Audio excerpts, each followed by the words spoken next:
¿Será este hecho y las matanzas en Iguala y los secuestros en Iguala el Guantánamo de Enrique Peña Nieto?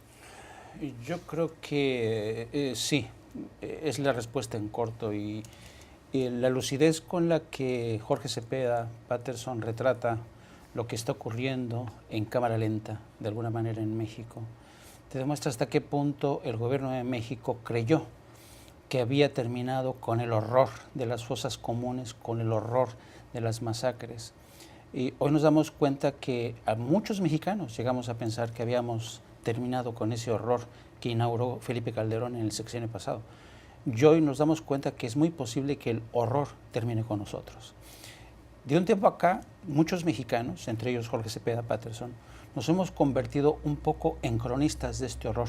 Yo estoy tentado, incluso te lo confieso, a escribir próximamente un manual sobre el horror, cómo entender el horror de lo que está ocurriendo en México, cómo, dónde están las pistas, cómo ha sido posible que hayamos llegado a ese extremo, cómo una ciudad tan pequeña como Iguala, donde el alcalde mandó asesinar a 43 estudiantes, le ha dado la vuelta a todo el país, a toda esta esperanza de futuro que prometió Enrique Peña Nieto con las reformas que promulgó ya el Congreso. De un día a otro, esta realidad nos volvió a alcanzar, con lo cual queda demostrado que durante mucho tiempo el gobierno de Enrique Peña Nieto consiguió, con cierto éxito, ocultar esta fea realidad, ¿no? Ocultar estas bolsas de miseria, de pobreza, de violencia, de caos en estados como Guerrero, en estados como Michoacán, donde por cierto ha vuelto a resurgir un poco brotes de violencia. Y esto te da la medida de hasta qué punto las cosas, el progreso de una economía, el futuro prometedor de un país no se puede inaugurar por decreto. Tiene que haber políticas, tiene que haber, sobre todo que atienden las grandes carencias de una sociedad, de unos jóvenes que quedan prácticamente a merced del crimen organizado, de la economía informal, porque no tienen futuro, no tienen escuela, no tienen formación, no tienen puestos de trabajo. Yo creo que esto demuestra hasta qué punto las promesas esperanzadoras de Enrique Peña Nieto están seriamente hipotecadas, comprometidas por este horror que nos viene persiguiendo desde el pasado. Silvia Pisani, Peña Nieto se refirió al tema de Iguala el 6 de octubre, cuando habían sido secuestrados los estudiantes el 26 de septiembre. Son 10 días demasiado largos, son 10 días eternos.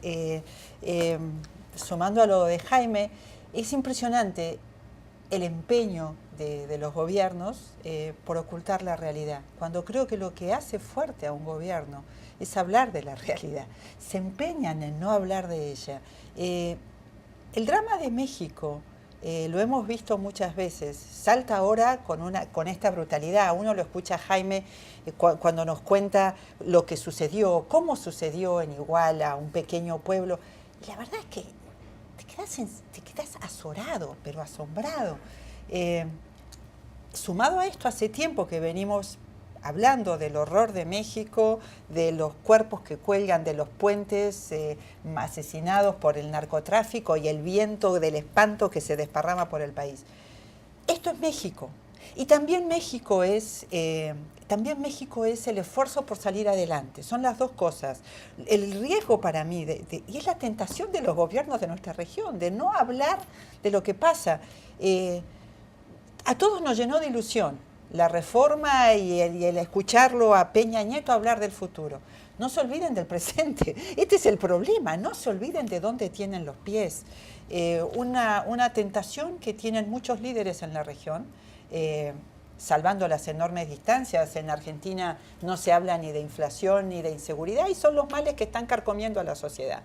El llamado es, no le tengan miedo a la realidad. Nunca la realidad afecta, el discurso de la realidad afecta la agenda del futuro. Solo que sin esa realidad la agenda del futuro está comprometida, ¿no? Dice Serrat, nunca es triste la verdad, lo que no tiene remedio. Tiene. Yo creo que lo que quiso hacer un poco Jorge Cepeda Patterson con esta analogía al tema de Guantánamo es un poco hablar de un poco del fracaso, de esta cómo el gobierno se dio de baja cómo permitió que se diera esta violación terrible de los derechos humanos. Porque si nos ponemos a comparar lo que ha ocurrido en Guantánamo, por ejemplo, nadie ha sido desollado vivo, como si fueron algunos estudiantes. Se fueron desollados, se les quitó la piel del rostro. Yo no conozco a nadie que en Guantánamo se le hayan arrancado los ojos. Y eso sí ocurrió con estos muchachos. De tal suerte que yo creo que lo que quiso decir Jorge Cepeda Patterson es que el caso de Iguala, el caso de estos muchachos, va a quedar ahí como una mancha en el historial de una presidencia que prometió demasiado, prometió el futuro, prometió el desarrollo y se ha tropezado con el horror. Jaime, ¿tú crees que puede revertir esto, Peña Nieto? Es muy difícil, muy complicado, pero yo creo que se está tardando. Y ante este tipo de situaciones no te puedes tardar.